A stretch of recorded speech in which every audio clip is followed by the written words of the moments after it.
Hey everybody, welcome to another edition of The Daily. It's Wednesday, February 23rd here with a very special guest, Jonah Friedman. I'm Nick Fershon. Jonah will start with CONCACAF Champions League, obviously Tuesday night, the big one between the Columbus Crew and Real Salt Lake, the first leg of this quarterfinal series, and a scoreless tie out at Crew Stadium.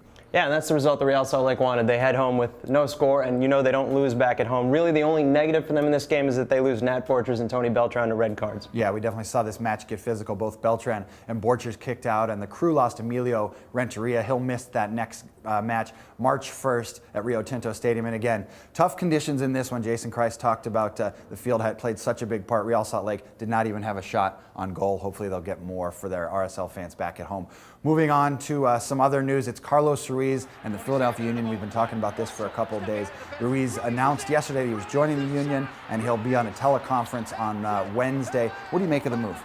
Well, I think it's a great move for Philadelphia. They have to improve that offense. It was one of the worst in the league last season. The question is, Carlos Ruiz is still a great scorer. We all know that, but he's 31 years old. The question is, can he recapture some of that magic? He's still the 10th all-time leading scorer in league history and the top scorer in playoff history as well. Yeah, Ruiz definitely sort of an MLS legend and sort of a hot-button topic as well. We've been talking about it. Very curious to see how he plays in 2011. Moving on to the San Jose Earthquakes, a 4-0 win over the Birmingham City Reserves on Tuesday. They're back in England, Jonah, for the second straight year and playing well already.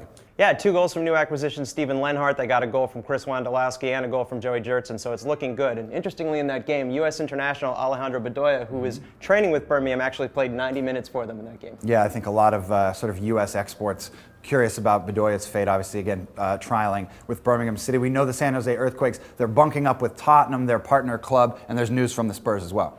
Yeah, David Beckham is going to make his long-awaited return to the LA Galaxy on Thursday. I can't wait to see how that's going to go. He probably has a few questions to answer. Yeah, definitely a lot of the Galaxy fans wondering when Beckham would finally return. It seems like he's finally stateside. One last thing before we get out of here. Join the live chats today as MLSsoccer.com's preseason coverage rolls down to Florida. We've got New England and FC Dallas, our man Jason Seguini on the ground for that one, and Simon Borg with the New York Red Bulls and Chicago Fire. You can follow that on MLSsoccer.com.